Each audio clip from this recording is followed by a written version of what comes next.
여러분 안녕하세요.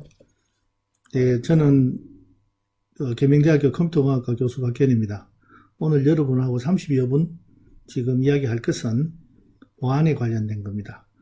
그러니까 고대 그리스 로마 시절부터 지금까지 우리가 상대방에게 여러 가지 문서를 전달하고 전달받는 그런 중요한 행위들이 있었습니다. 근데 문제는 그 중간에서 그 서류가 탈취되든지 아니면 네트워크에 도청을 한다든지 해서 그 내용을 불법자가 권리가 없는 사람이 그것을 열람을 하고 혹은 또 변경을 해서 혼란을 일으키고 손해를 보게 하는 그런 일들이 꾸준히 이어왔습니다.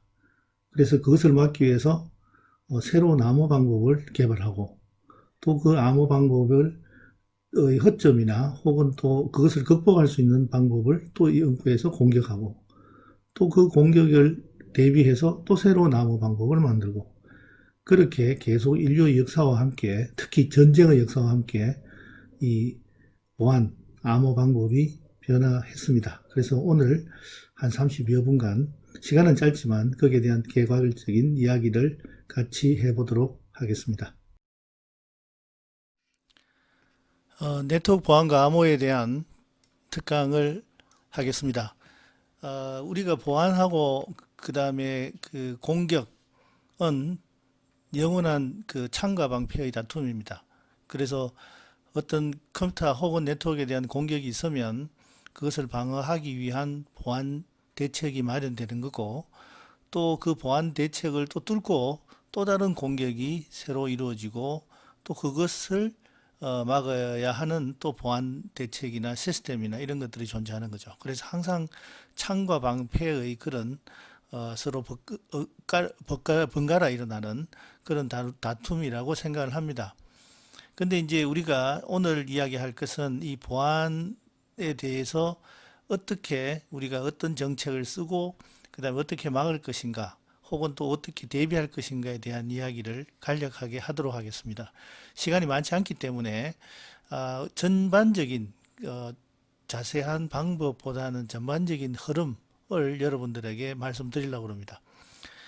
네트워크 보안은 일반적으로 이야기하는 컴퓨터 보안에 소속되어 있습니다.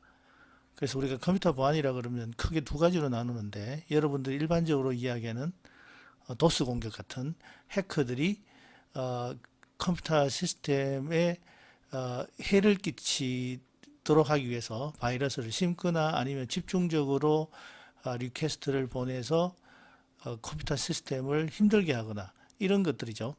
이런 것들은 주로 사람들이 컴퓨터 시스템과 같은 그런 복잡하고 큰 문제를 해결하기 위해서 설계하거나 구현하는 과정에서 그 당시에 미처 생각하지 못한 것 혹은 또 실수로 생긴 그런 허점들을 뚫고 들어오는 거죠. 거기에 비해서 이 네트워크 보안은 우리가 컴퓨터를 이용을 해서 다른 지점에 있는 사람에게 뭔가를 전달을 하고 싶습니다.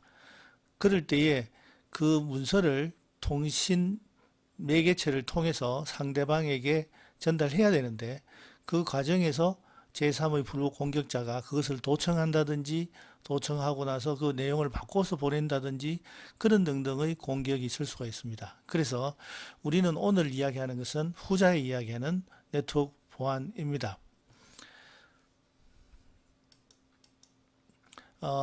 이것을 그 스테가노그래피라는 그 단어가 있는데 이게 우리나라 말로는 정확하게 번역되어 있지 않습니다. 그래서 여러 사전을 찾아보니까 암호 방법이라고 그렇게 적혀 있는 곳이 가장 많았어요. 그렇지만은 일반적으로 그 암호라는 것은 오늘 배울 그 자세한 구체적인 그런 내용들을 암호라고 그러는데 아직 우리가 안 했지만 그래서 스테가노그래피는 사실은 사전에 약속된 사람이 아니면 그 내용을 알 수 없게 하는 방법의 총칭을 스테가노그래피라고 그렇게 이야기를 합니다. 근데 이제 번역을 하기가 힘들어서 암호 방법이라고 하기는 하는데 우리가 뒤에 배울 혹은 또 뒤에 우리가 내용을 볼 그 암호 방법하고는 조금 차이가 있다. 암호 방법은 크립토그래피라고 그렇게 이야기를 하거든요. 그래서 예를 들어서 스테가노그래피의 대표적인 것을 보면 스키테일이라는 게 있습니다. BC 400년경이니까 얼마나 옛날인지는 모르겠는데 고대 그리스에서 이 주로 군사용이겠죠. 그러면 그리스의 아테네에서 이제 저 먼 곳으로 떠나는 장군에게 이 나무 봉을 하나를 줍니다. 그 양끝 굵기가 다른 나무 봉을 하나를 주는 거죠. 그러면 아테네에 있는 사람이 나무 봉을 하나 갖고 똑같은 크기와 모양을 가진 나무 봉을 그 원지로 떠나가는 장군에게 주는 거죠. 물론 그것은 여러 개를 만드는 것이 아니고 딱 두 개만 만드는 겁니다. 그러면 또 다른 장군이 또 다른 곳에 갈 때는 또 다르게 만들어서 두 개를 만들어서 하나는 아테네에 두고 또 하나는 가져갑니다. 이 스케이테일은 내가 그림을 그렸는데 여러분들이 아마 그렇게 만족스러운 그런 그림은 아니라고 생각을 하지만 이렇게 그 한쪽 끝은 지름이 작습니다. 한쪽 끝은 지름이 큽니다. 이렇게 우리가 테이프링처럼 이렇게 만든 나무봉을 주는 거죠. 그럼 주고 나서 이것은 뭐에 쓰느냐? 그 멀리 떠나 있는 장군에게 문서를 전달할 때에 이 도구를 이용을 합니다. 그 문서를 갖고 있는 전령이 가다가 중간에 여러 가지 적군이나 뭐 야만인들이나 이런 곳에 잡힐 수도 있잖아요. 그 사람들한테. 그러면 그 안에 있는 내용이, 문서의 내용이 그 다른 사람에게, 다른 민족에게 알려지게 되면, 적군에게 알려지게 되면 당연히 안 좋은 거죠. 그래서 혹시 전령이 가져가다가 적군에게 이 문서를 빼앗기더라도 그 내용을 알 수 없게 만들자라고 생각을 했죠. 그래서 이제 이 양끝이 굵기가 다른 그런 나무 봉에다가 종이를 이렇게 감습니다.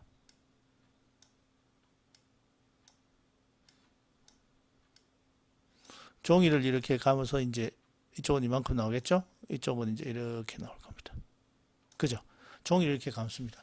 감고 나서는 여기에다가 글자를 쓰는 거죠. 뭐라고 이렇게 쓰는 거죠. 그러고 나서는 어떻게 하겠습니까? 종이를 풉니다. 종이를 풀면 당연히 종이는 이렇게 길쭉한 모양이 되겠죠. 그죠? 이런 종이를 이 양끝의 굵기가 다른 나무 봉에다가 둘둘둘 감아서 감은 채로 글자를 쓰는 거죠. 문서의 내용을 쓰는 거죠. 그러고 나서는 이 종이를 펼치면 글자가 뭐 이상하게 되겠죠. 그죠? 네, 이상하게 될 겁니다. 그럼 이것을 전령에게 보내는 거죠. 전령을 통해서 보내면 이 전령은 가서 원격지에 있는 장군에게 이것을 전달하게 됩니다. 중간에 전령이 잡히더라도 염려 없어요. 왜냐하면 여기 있는 내용이 글자가 막 깨지고 뭐 무슨 글자인지 모르는 거거든요. 왜냐하면 여기에다가 이렇게 써놨으니까. 그런데 그럼 장군은 멀리 있는 원지에 있는 그 주둔하고 있는 장군은 어떻게 하느냐? 똑같은 이런 스키테일 나무봉을 갖고 있기 때문에 전령이 이 종이를 가져오면 이 종이를 똑같은 길이와 굵기를 가진 그런 나무봉에다가 아까와 아테네에서와 마찬가지로 이렇게 똘똘똘똘 감습니다. 감으면 처음에 쓴 아테네에서 쓴 글자가 나타나겠죠. 이렇게 하는 방법을 그리스에서 썼답니다. 옛날 그리스죠. 지금 그리스는 아니고. 그래서 이런 스키테일이 있고요. 뭐 이런 그렇게 길게 설명하지 않아도 되는 것들도 있습니다. 우리가 아주 가는 바늘을 이용을 해서 구멍을 뚫어요. 글자를 쓰는데 그 글자를 구멍을 뚫어서 쓰는 거지. 근데 그 글자를 뚫는 바늘이 아주 가는 거예요. 그러면 그 종이가 보통일 때는, 보통 우리가 볼 때는, 보통 조명에서 볼 때는 잘 안 보여. 그런데 좀 밝은 빛을 쬐면 그 구멍을 통해서 좀 더 밝은 빛이 많이 나올 거니까 글자를 볼 수가 있겠습니다. 혹은 또 안 보이는 잉크라고 써놨는데 보통 때는 그 잉크는 눈에 보이잖아요. 그래서 그걸 글자로 씁니다. 쓰고 나서 그것을 이제 상대방에게 보내죠. 중간에 그것을 탈취하는 사람은 그 문서 보면 백지야. 아무 내용이 없어. 그렇지만은 그것을 받은 사람은 사전에 약속이 되어 있기 때문에 불 있는데 가까이 열이 있는 곳에 가까이 가거나 혹은 어떤 특정한 약품을 그 종이 위에다가 문지르면 문자가 나타나는 거죠. 이렇게 하는 일반적인 것을 전부 스테가노그래피라고 이야기를 합니다. 다시 말해서 문서를 전달할 때에 중간에 무슨 일이 생겨서 그 내용이 제3자에게 폭로가 되더라도 그 제3자가 그 내용을 알 수 없도록 하는 그런 일반적인 방법을 모두 우리가 스테가노그래피라고 그랬습니다. 근데 요즘은 이제 이런 것을 쓰는 사람은 아무도 없겠죠. 대신에 우리는 말 그대로 암호라는 그런 사이퍼이라는 방법을 개발을 해서 그게 많은 그 컴퓨터 시스템에 적용을 하고 있습니다.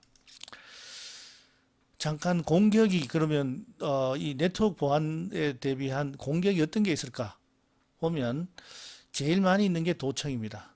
이브스트래핑. 도청은 아주 간단해요. 아주 간단합니다. 그래서 도청이 안 되는 통신은 없습니다. 그래서 옛날에는 그 핸드폰으로 하는 것 도청이 된다 안 된다는 말이 있었지만 그것도 역시 도청이 됩니다. 당연히 인터넷도 도청이 됩니다. 도청 안 되는 곳은 없다라고 여러분들이 생각하면 돼요. 문제는 뭐냐? 도청을 한 사람이 그 도청의 내용을 알 수가 없게 하자. 목적은 그거죠. 우리가 인터넷과 같이 선으로 연결되어 있는 것은 선을 피복을 까고 거기에다가 우리가 브랜치를 하나 이렇게 접점을 해서 연결하면 우리가 도청할 수가 있고요. 그리고 또 여러분 핸드폰 같은 경우에도 이 그 기지국들이 중간에 있잖아요. 그죠? 그 기지국 어떤 사람의 핸드폰의 통화 내용을 도청하고 싶으면 그 사람의 핸드폰과 한 1, 200m만 가까이 있으면 돼요. 그러면 기지국에 어차피 무선으로 그 사람의 통화 내용이 날아갈 거니까 그때 도청을 하면 됩니다. 그래서 도청은 못하게 하는 것은 거의 불가능하다 이렇게 생각을 하면 돼요. 그러면 어떻게 할 건가? 도청을 성공하더라도 도청한 내용을 알 수 없게 하는 것이 이 보안의 목적입니다. 그 다음에 능동적인 공격은 어떤 게 있을까요? 이 도청을 한 다음에 데이터의 내용을 바꿔가지고 수신자에게 보내는 거예요. 그러니까 송신자가 수신자에게 어떤 문서를 보내면, 메시지를 보내면 그 메시지를 중간에 가로채서 그 내용을 바꿔서 보내는 것. 그 다음에 가장이라는 것은 뭐냐면 내가 A라는 사람이에요. A라는 사람이 B라는 사람에게 뭔가를 보냅니다. 보내는데 그건 들락날락 그러면 B는 A를 신뢰하고 A도 B를 신뢰하고 해서 잘 보내요. 근데 C라는 사람이 가짜로 내가 A다 라고 이야기하면서 B에게 보내는 거죠. 실제로 A는 아닌데 C라는 사람이 내가 A다 라고 하면서 B에게 어떤 가짜 문서를 보낼 수가 있습니다. 이걸 우리가 가장이라고 그러죠. B의 입장에서는 A라고 자칭 주장하는 사람이 정말 A인지 아닌지를 판단할 수 있는 능력이 존재해야 됩니다. 그런 그 수단이 존재해야 되는데 우리가 주변에서 볼 수 있는 가장 대표적인 그런 예가 공인인증서이죠. 공인인증서는 우리가 은행에게 혹은 또 11번가 GS샵과 같은 사이버 상거래 업체에게 내가 박아무개다 라는 것을 상대방에게 인식시킬 수 있는 그런 수단이 됩니다. 재발신 공격이 있습니다. 이 재발신 공격은 뭐냐 하면 A에서 B로 문서를 보내는데 C가 중간에서 도청을 해요. 도청을 해서 녹음을 해. 녹음을 해놨다가 그 이후에 수시로 B에게 다시 똑같은 도청했는 내용을, 녹음했는 내용을 B에게 보내게 됩니다. 그럼 B의 입장에서는 같은 내용의 메시지가 지금 왔는데 1분 뒤에 또 오고 5분 뒤에 또 오고 1시간 뒤에 또 오고 내일도 오고 막 이렇게 오는 거야. 그렇게 오게 하는, 그래서 B가 혼란스럽게 하는 것을 우리는 재발신 공격이라고 합니다. 그럼 누가 그렇게 생각하겠죠. 재발신 공격은 쉽네 방어하는 거는 B가 수신자가 같은 내용이 오는 것을 수신했다. 그러면 한 개만 남겨놓고 다 내버리면 되지 않느냐. 또 그거는 아닐 수가 있습니다. 왜냐하면 여러 개의 메시지를 보내는데 메시지마다 다른 내용이 있을 수도 있고 메시지 중에서는 같은 내용의 메시지가 서로 다른 메시지지만 메시지 내용 자체가 같을 수가 있습니다. 그러니까 비어 입장에서는 다른 메시지인데 우연히도 내용이 같은 것들이 왔는지 혹은 또 같은 메시지가 여러 번 중복해서 왔는지를 판단하기 어렵습니다. 정말로 이건 어렵습니다. 지금 인터넷에서도 이런 재발신 공격 이런 것들은 공격하기는 무지 쉽죠. 도청도 쉽다고 그랬죠. 그 다음 녹음했다가 보내는 것도 쉽겠죠. 그래서 그렇게 큰 그 기술과 그런 그 경험이 없더라도 할 수 있는 공격입니다. 그렇지만은 수신자 입장에서는 상당히 방어하기 어려운 그런 공격이에요. 그 다음에 이제 접근 거부라는 게 있죠. 이건 Denial of Service에서 DOS라고 그러는데 이것은 뭐냐면 컴퓨터 시스템에게 어떤 특정한 컴퓨터 시스템에게 이 리퀘스트를 요청 메시지를 뭐 해달라는 요청 메시지를 집중적으로 보내는 거죠. 집중적으로 보내게 되면 컴퓨터 시스템을 어쩌면 잘못 만들었다는 생각이 들기는 해요. 왜냐하면 그 컴퓨터 시스템은 그것을 한꺼번에 많이 받게 되면 멍청하게 됩니다. 소위 말해서 행 상태가 되는 거죠. 멍청하게 되면 컴퓨터가 꺼지지는 않았는데 그리고 또 실행도 안 하고 아무 명령도 먹히지 않고 그냥 가만히 있는 그런 상태죠. 그런 상태를 갖다가 우리는 그러면 우리 입장에서는 사용자 입장에서는 뭐냐면 그 시스템이 지금 우리의 접근을 거부하고 있구나 이렇게 생각을 하는 거죠. 그래서 이걸 우리가 Denial Service라고 그러고 사실 이것도 공격하기 되게 쉽습니다. 왜냐하면 우리가 여러 집단이 한 개의 집단에 여러 사람이 마음을 맞춰서 특정한 시스템을 공격하자. 언제 몇 시부터 몇 시까지 공격하자. 라고 하면 순식간에 많은 요청들이 그 시스템에게 특정 시스템에게 도달하게 되면 그 컴퓨터 시스템이 그것을 저장하는 버퍼라는 장치가 넘쳐버려서 이 메인 메모리의 중요한 자료들이 혹은 명령들이 지워지거나 혹은 다르게 변할 수가 있습니다. 그렇게 해서 아무런 일도 하지 않고 아무런 명령도 먹히지 않으면서 컴퓨터가 꺼지지 않는 말해서 뭐를 이야기하더라도 접근이 되지 않는 그런 공격이 있을 수가 있겠습니다. 자, 네트워크 보안 모델은 일반적으로 우리가 전달하고자 하는 원문이 있고요. 이것을 문제는 최종적으로 잘 전달해야 되겠죠. 잘 전달해야 되는데 그럼 전달하는데 이 통신선을 쓰는데 이 통신선에다가 그냥 제3의 불법 공격자가 도청을 하게 되면 그 내용을 다 할 수가 있습니다. 이러면 안 되는 거지. 그래서 도청은 아까 도청을 막는 것은 거의 불가능하다고 그랬죠. 그러면 대신에 이 통신선을 통해서 전송되지는 내용을 우리가 암호 문장으로 만들자. 그러면 이 제3의 공격자가 그 암호 문장을 이해를 못할 거니까 공격이 도청을 하더라도 성공적으로 하더라도 그 내용을 제대로 이해를 못할 거니까 그 사람의 목적을 달성시킬 수 없겠죠. 그래서 우리가 암호 문장을 만드는데 그러면 이제 송신자가 자기가 보내고자 하는 문장을 암호 알고리즘을 이용을 합니다. 여기서 이야기하는 암호가 정말 암호입니다. 아까 스테게노그래피는 일반적인 총칭을 할 때 쓰는 거고요. 그래서 이 방법, 이 알고리즘을 동작시키면 암호문이 나옵니다. 그럼 암호문이 쭉 가서 수신자는 암호의 반대입니다. 포커 알고리즘을 동작시키면 원래 송신자가 보내고자 했던 원문을 다시 받을 수가 있게 됩니다. 자, 이럴 때에 우리는 옛날에는 이 방법, 알고리즘이 방법입니다. 이 암호 방법 자체가 비밀스러웠지만 요즘은 뭐 책에도 나오는 그런 겁니다. 그 정도로 이제 많이 공개가 됐어요. 그래서 요즘은 이 암호 알고리즘에 인풋이 원문뿐만 아니라 암호 키라는 것도 들어갑니다. 이 암호 키 값을 상당히 비밀스럽게 갖고 있는 거죠. 그렇게 되면 제3의 공격자가 이 암호 알고리즘을 어떤 걸 썼다라는 것을 설사 안다 하더라도 암호 키 값을 모르기 때문에 원래 지나가는 암호문에서 우리가 원문으로 끄집어내기가 아주 힘들게 되어 있다. 그런 이야기입니다. 그 다음에 이제 공인 인증기관 같은 게 있어요. 공인인증기관 같은 거가 있는 이유는 우리나라에 특히 많죠. 한국정보인증이나 코스콤이나 금융결제원 이런 것들요.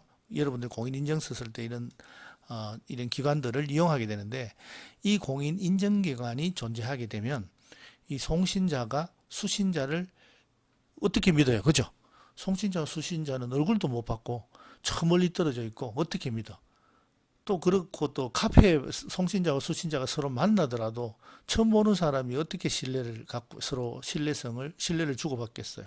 그래서 이 정부가 인정하는, 공공적으로 인정하는 기관에서 이 송신자와 수신자의 신뢰에 대해서 그렇게 책임을 집니다.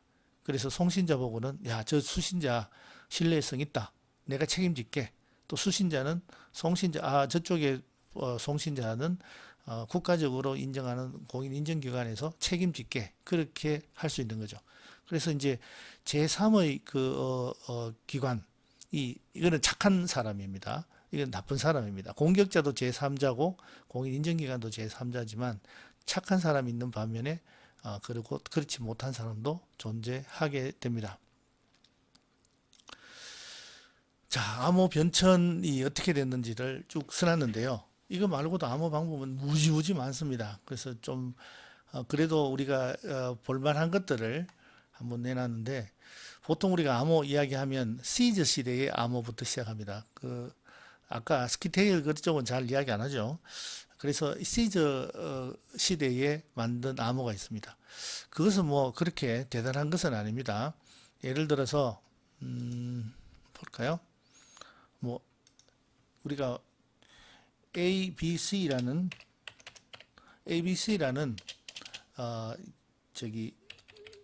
문서의 내용을 상대방에게 보내고 싶다. 그러면 이 시즈 시대 때는 그렇게 했습니다.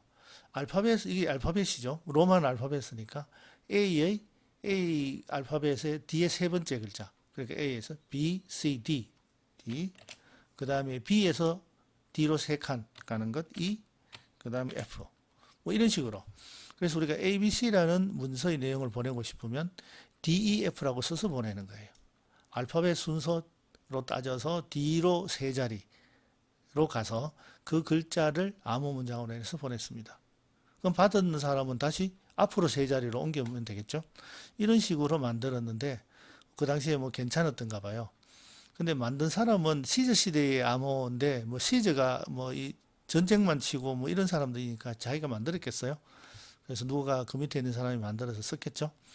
그 다음에 이 암호는 뭐 다른 것도 마찬가지겠지만 전쟁을 치면서 아주 발달했습니다. 실제로 이 암호의 전문가는 초창기에는 모두 군의 정보기관 계통, 그리고 또 우리 CIA나 KCIA처럼 그런 방첩 정보 기관에 종사하는 사람들이 전유물이었죠. 그러다가 이제 점점 이 암호가 중요하게 되고 공개가 되면서 수학을 좀 많이 한 사람들 위주로 하다가 이제 컴퓨터를 전문으로 전공하는 전문가들도 여기에 이제 접근하게 된 그런 겁니다. 그래서 1차 세계대전 때 영국의 장교가 위스턴이라는 장교가 있었는데 만든 암호 알고리즘이 플레이페어입니다. 플레이페어는 위스턴의 친구라고 합니다. 아주 똑똑한 친구라고 합니다. 그래서 그 사람 이름을 따서 만든 건데, 이것은 이제 뭐 방법을 자세하게는 우리가 이야기할 수는 지금 시간적으로 없겠죠. 이렇게 하는 거죠. 지금 시저 같은 경우는 A는 무조건 이 D로 바뀌어요. A가 제일 앞에 있든지 중간에 있든지 제일 마지막에 있든지 이렇게 바뀌니까, 혹시 뭐 로마 시대 때는 뭐 그 주변이 전부 다 미개인들만 살았기 때문에 그런데, 요즘 세대에는 조금만 하면은 당장 알겠죠. A는 무조건 D로 바뀐다. 이게 별로 안 좋은 거야. 그래서 플레이페어는 ABC가 있으면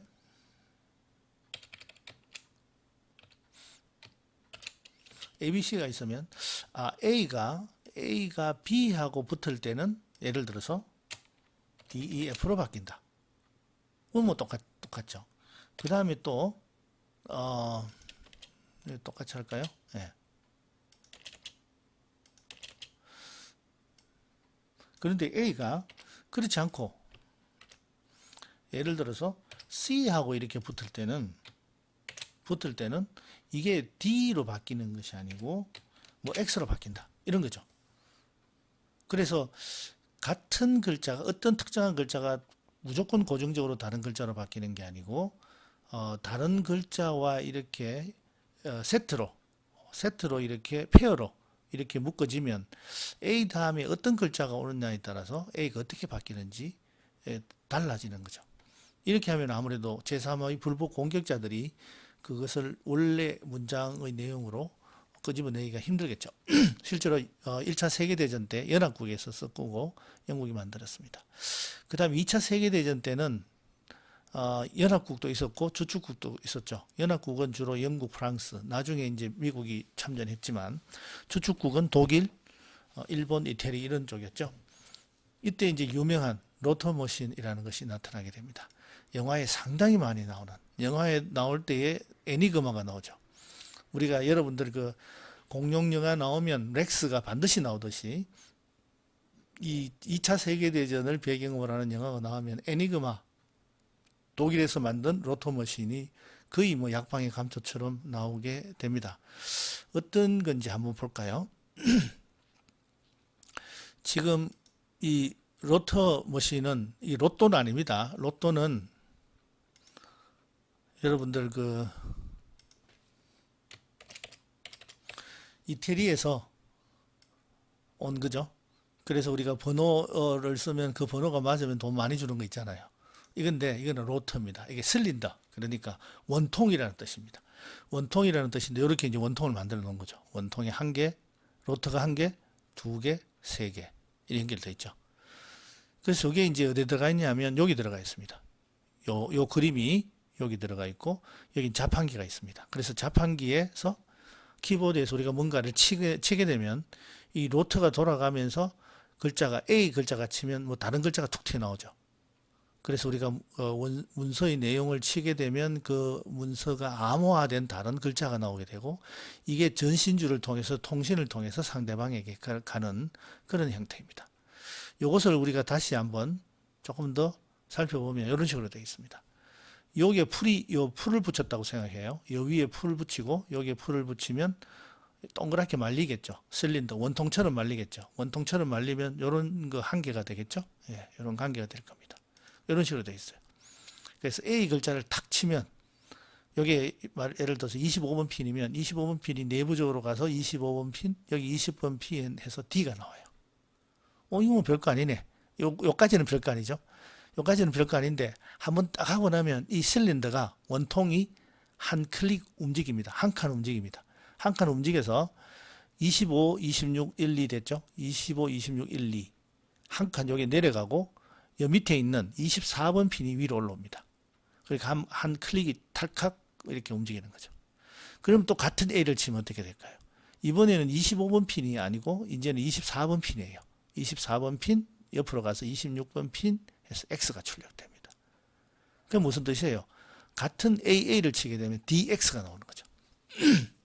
아주 그렇게 정교하게 만들었습니다. 그래서 2차 세계대전 이제 많이 썼고 여러분들 그 이미테이션 게임인가 그 앨런 튜링의 그 일대기를 그린 그 영화에서도 이 애니그마라는 그런 이 튜링 머신에 대한 이야기가 나옵니다. 그래서 이 애니그마의 암호를 해독하기 위해서 이런 종류의 를 해독하기 위해서 할 수 있는 방법은 이걸 훔치는 방법이에요. 그죠? 이게 송신하는 쪽도 이거 하나 갖고 있고 그러니까 독일의 베를린 본부에도 이거 하나 갖고 있고 그 다음 대서양 바다 밑에 있는 유보트의 함장도 이거 하나 갖고 있는 거예요. 그래서 이제 한쪽에서 뭔가를 명령을 주면 이게 암호 글자로 바뀌어 가지고 쭉 가서 바다 밑의 유보트 함장에게 전달이 되겠죠. 그런 식으로 만들었으니까 이런 거 하나 훔치면 되겠네. 근데 훔치는 게 만만치 않으니까 훔치는 영화도 나오고 그 다음에 이미테이션 게임처럼 이것을 도청은 가능하니까 도청해서 그 내용을 해독하는 그런 것도 많이 나오죠. 그 다음에 이제 70년 대부터는 완전히 미국판입니다. 미국은 컴퓨터에 관련돼서는 전 세계에서 타의 추종을 불허합니다. 모든 분야, 뭐 화학이나 자동차, 그 다음에 기계, 뭐 바이오 이런 것들은 미국이 1등일 수도 있고 2등일 수도 있고 3등일 수도 있고 뭐 아슬아슬하게 1등일 수도 있고 이렇지만 컴퓨터 쪽은 완벽하게 1등입니다. 참 나도 이야기하면서 기분은 안 좋지만 완벽하게 1등입니다. 그래서 77년에 미국에서 우리가 문서를 주고받는데 이 암호를 만드는 표준이 필요하겠다라고 해서 DES라는 것을 만들었습니다. 데이터 인크립션 스탠다드. 말 그대로 표준이죠. 표준을 만들었습니다. 그런데 아까도 말씀드렸다시피 미국은 군사력으로도 세계 1등이지만 이 컴퓨터에 관련돼서는 여러분 생각해 보세요. 운영체제 만드는 나라 어디에 있습니까? 마이크로소프트가 윈도우즈 만들죠. 그죠? 앤드로이드 구글이 갖고 있죠. 데이터베이스는 오러클이나 기타 등등 다 미국이죠. 그 다음에 뭐 기타 애플의 운영체제 iOS도 역시 미국이죠. 네트워크도 마찬가지고요. 모든 것들이 미국에 돼 있기 때문에 미국이 표준을 만들면 사실상 전 세계 표준이 됐습니다. 그래서 77년에 이 DES라는 미국의 표준을 만들었는데 그 이후로 전 세계 표준이 된 암호 방법이죠. 그 다음에 이제 77년에도 역시 또 미국의 MIT 교수가 만든 RSA라는 게 있었는데 요게 또 이 DES하고 또 방법이 상당히 다른 거예요. 지금 이게 시간이 30분 정도밖에 주어지지 않은 거라서 내가 설명을 잘 못 드리겠는데 뭐 한 1시간만 더 있으면 좀 더 자세하게 할 수 있겠지만 3명의 교수가 만든 아주 짧은 프로그램으로 따지면 여러분들 A4 용지 절반도 안 되는 그런 그건 좀 절반보다는 좀 많겠습니다. 알고리즘 절반보다는 조금 많은 그릇을 가지고 전 세계에 지금 쓰고 있습니다. 여러분 공인인증서에도 이게 들어있어요. 쓸 때마다 이 세 사람의 교수에게 우리가 로열티를 줍니다. 그래서 이 세 사람은 이름을 첫 글자를 따서 RSA라고 했고 그 다음에 회사도 차렸어요. 여기는 시설 투자도 안 하고 노조도 없고 세 사람이 그냥 가만히 있어도 그냥 로열티가 나오는 거죠. 그 다음에 93년에는 이제 해시라는 독특한 또 방법이 있습니다. 그것을 이용한 또 표준을 만들었는데 SHA라고 해서 이것도 역시 우리 공인인증서에 또 쓰고 있습니다. 그 다음에 이제 이 미국에서 77년도에 만든 이 DES라는 게 좀 그 당시에는 엄청나게 좋았는데 이 키 값이 아까 여기 있죠? 여기 암호 키 값이 56비트밖에 안 돼요.